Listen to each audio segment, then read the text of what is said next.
Good morning, televiewers of my Media Prime Television, and thank you so much for joining us once again on this other edition of The Brief, which is always dedicated to the review of striking headlines in the papers. On today's edition of the program, the newspapers are taking us to Balikumba subdivision in Gokutunja division of the Northwest region, where military crossfire between Ambazuna fighters has led to the death of at least 4 civilians in that part of the country. We shall talk about that, and the inauguration of the ultra-modern Sinok office by the Minister of Territorial Administration, Paul Atanganji, who was representing the head of state, President Paul Biya, over there in Buea. That was over the weekend. We shall talk about that and many other headlines. Now, living at Qatar 2022, yesterday was Senegal. Senegal lost their first match yesterday, and Cameroon will be playing on Thursday. So newspapers are already examining the Cameroonian squad, or the team that is already preparing ahead of their opening match with Switzerland in Qatar. That will be tomorrow, Thursday. We shall also talk about the Anglophone crisis, other burning issues and solutions that are being proposed for the conflict to come to an end. Gwladys Bomotonguina is here. Let's have the headlines in the French language newspapers. Bonjour Gwladys. Bonjour Lasha et bonjour à vous fidèles téléspectateurs de My Media Prime Télévision. C'est l'heure de débrief, votre émission bilingue de revue de presse. Alors ce matin, nous débutons avec l'économie quotidien. L'économie quotidien ce matin nous parle en grand titre d'Eneo. En effet, le journal nous présente ici Eneo qui menace donc de grève des sous-traitants. Patrick Ecler, directeur général de la structure, demande donc l'intervention du gouvernement dans une correspondance adressée à Gaston Elundou Essomba, ministre de l'eau et de l'énergie. Les détails sont en page 3 de l'économie quotidien ce matin. En page 2, le journal nous parle d'électricité, enjeu de l'interconnexion de la région de l'Est au réseau du Sud. L'intégralité, c'est dans cette édition de l'économie quotidien à sa page 2. Dans le même journal, en page 5, le journal nous parle de la zone SEMAC. La carte JMAC revendique donc la deuxième part de marché derrière le visa. Nous restons toujours dans l'économie quotidienne, toujours à sa page 5. Le journal nous parle d'évaluation. Le nombre de personnes soumises à la taxe foncière augmente donc au Cameroun. Nous poursuivons, mesdames, messieurs, avec l'info à chaud. Ce matin, l'info à chaud parle en grand titre des déclarations du MINFI sur le financement particulier des micro-projets de certains députés de l'opposition. L'honorable Nsah exige donc de publier la liste de ces députés de l'opposition. Les détails sont donc en page 7 de l'info à chaud ce matin. En page 2, le journal nous parle de la cérémonie d'ouverture de la Coupe du Monde Qatar 2022, qui est ce personnage hors du commun de Ghanim Al-Moufti. C'est du moins la question posée ce matin par l'info à chaud. Nous restons dans le même journal, toujours en page 2. Le journal nous parle de trophée Accelerate Africa 2022. Armand Claude Abanda dédie donc sa 3e étoile à Chantal Biya. Dans le même journal, en page 10, le journal nous parle des élections présidentielles en Guinée équatoriale. Obiangema a donc 90%. Nous continuons, mesdames, messieurs, avec Émergence au quotidien ce matin. Émergence nous parle en grand titre des entreprises publiques et ses dettes extérieures qui inquiètent. Les détails sont donc dans cette édition d'Émergence au quotidien à sa page 2. En page 3, le journal nous parle de corridor Douala-N'Djamena, des portiques pour lutter contre les surcharges. Nous restons dans le même journal pour parler d'électricité. Les sous-traitants d'Eneo menacent donc de faire grève. Les détails sont en page 2 d'Émergence au quotidien ce matin. En Coupe du Monde, comment est-ce que les Lions se préparent donc leur entrée en scène. Tout est dans cette édition d'Émergence au quotidien à sa page 2. Mesdames, messieurs, nous continuons avec Mutation. Mutation quotidien ce matin nous parle de tension à la pompe, des difficultés d'approvisionnement d'approvisionnement en carburant super dans des stations-service à Yaoundé depuis le week-end dernier. Les détails sont en page 9 de Mutation quotidien. En page 5, le journal nous parle de la résistance de certains déguerpis de l'avenue Kennedy. Nous continuons, mesdames, messieurs, ce matin avec Info Matin. Info Matin, ce matin, nous parle en grand titre du message adressé par le chef de l'État, son Excellence Paul Biya, aux Lions indomptables.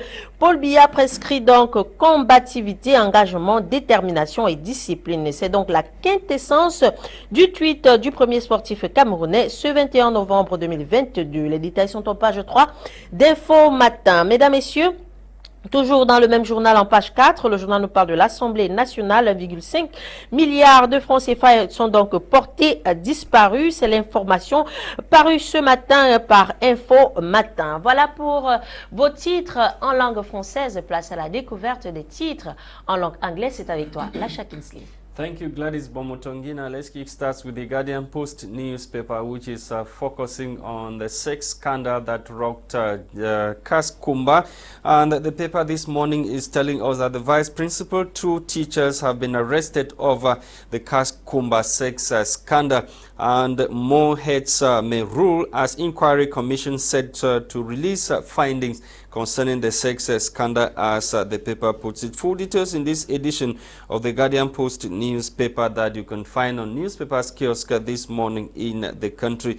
Let's take you to Balikumba subdivision to talk about the killing of civilians, 4 killed in military amber crossfire in the subdivision. 4 persons, according to the paper, have been shot dead in Balikumba village in Goketunja division of the Northwest region. This happened after an alleged crossfire between separatist fighters and government forces in the locality on the night of Friday, November 19, 2022.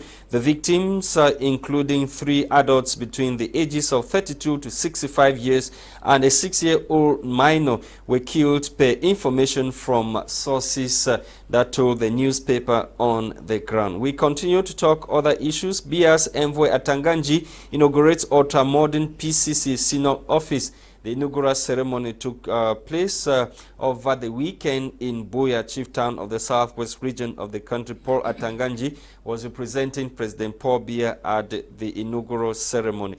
We leave the Guardian Post. We are with the reporter. The reporter is also interested in the new PCC Senior Office that receives Biya's blessings. Paul Atanganji was there to inaugurate this ultra-modern structure that was constructed with the help of international partners, as per what the paper is telling us this morning. We continue to talk other issues. This time around, we are talking about this issue that has to do with the 40th anniversary of Biya's ascension to power. Young Philemon makes startling revelations on self-determination of Anglophone regions. Get full details on the outing of Philemon Young on the occasion of the 40th anniversary of the celebration of President Paul Biya's ascension to power in this edition of the Reporter newspaper that you can find on newspapers kiosk this morning in the country. Repatriation of Ngonso. Ngonso is not enough. Cameroon's restitution. Activists want it all. Get full details on what the activist is saying. Activist is saying regarding the repatriation of Ngonso, saying that Ngonso is just one of the artifacts that were looted by the colonial masters in Cameroon. We leave the reporter. We are with the Entrepreneur newspaper, which is focusing on the Bamenda Industrial Zone gas plant to generate over 1,000 jobs on this on Saturday, November 5th, 2022. The Minister of Water and Energy Resources, Gaston Elundu Esomba, laid the foundation stone for the construction of the Bamenda liquefied petroleum gas plant to curb the problem of shortage of gas and price hike by middlemen in that part of the country. The plant will not only promote the national industrialization plant, but will generate about 1,000 jobs in the northwest region of the country. Get full details in this edition of the Entrepreneur newspaper of Swaibo Tria that you can find on newspapers kiosk this morning in the country. We end this morning with the Horizon. The Horizon newspaper is also interested in the inauguration of the senior office the ultra-modern structure that was constructed by the Presbyterian Church in the country to host the synod office. Bia's representative Atanganji inaugurates the new ultra-modern synod office, donates generously to the Presbyterian choirs who animated church service during the ceremony. Still in this newspaper, we are told that Honorable O.C. Joshua says government is on a mission to ambush Parliament. Joshua O.C. was speaking recently in Parliament, saying that government is on a mission to ambush the Parliament. Get full details on the outing of the Honorable Member of Parliament, who is the first national chairman of the Social Democratic Front Party, only in this edition of the Horizon newspaper. And the Horizon is also telling us this morning that Public Works Minister Emmanuel Ngannou-Njumisi has recorded 80% budget execution rate as of September 30, 2022. Get full details in this edition of the Horizon newspaper. Thank you for watching, televiewers of My Media Prime. We are back to continue with our discussions this morning. Gwladys Bomotonguina.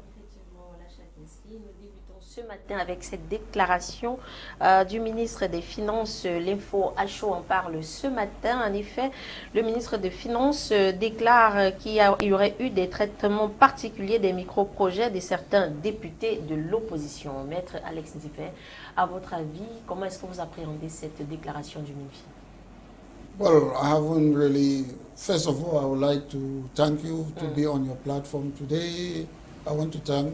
I've met Mr. Musma face to face for the first time, and I want to send my greetings to the beautiful people of the Cameroons. Yeah, I haven't got detail of what the minister is saying when it concerns. You're talking about. Could you repeat your question again? Les traitements particuliers et de micro-projets de certains députés de l'opposition. Parce que l'honorable Nsah demande ici que le ministre publie la liste de ces députés de l'opposition qui ont bénéficié de ces... In Cameroon, they say, le Cameroun, c'est le Cameroun. I'm still trying to study how Cameroon function, how they govern this country, because the country is a country of laissez-faire. I understand who is a member of parliament. A member of parliament should be representing their constituency and their constituent. But when they say, as it's called it here in Cameroon, micro project, to me, it's not a job for members of parliament to be carrying out micro project. Their job is simple. They represent the people. In Cameroon, we mix economics with politics. The job of a government is there to make sure that it's a fair platform for people to do business and other things. But when I see, they say a parliament, I know what's a micro project. I understand in Cameroon, they give some money to the members of parliament to carry a project in their area. That's not the job of a member of a parliament. These are something that I think our party, British Cameroon National Party, is hoping to redress at some point. We mix everything in Cameroon, which is very dangerous. Who is supposed to develop their constituency? You're a member of parliament. You go and fight for your people back in your constituency. No, I wouldn't use the word, Mr. Lasha, that you fight for. This is how it operates as a member of parliament. You have to have offices in your constituency where your constituent, they can come and see you and say, I have this problem, there's no electricity, there's no water, the roads are bad. Then you take it and go to the House of Parliament to debate it. Their job is not to develop the place. They can go to the House and complain about health matter, educational matter, the debate. That's the job of a member of Parliament. Their job is not to go and develop a place. That's not their job. Si les députés aujourd'hui reçoivent des financements pour leurs micro-projets, qu'en est-il des Camerounais qui n'ont pas la possibilité d'être dans ces corps, dans ces bureaux-là pour arriver à faire financer leurs micro-projets? Parce que effectivement, on parle ici des gens qui sont supposés représenter leur communauté. Est-ce que dans leur communauté, il n'y a pas de jeunes qui ont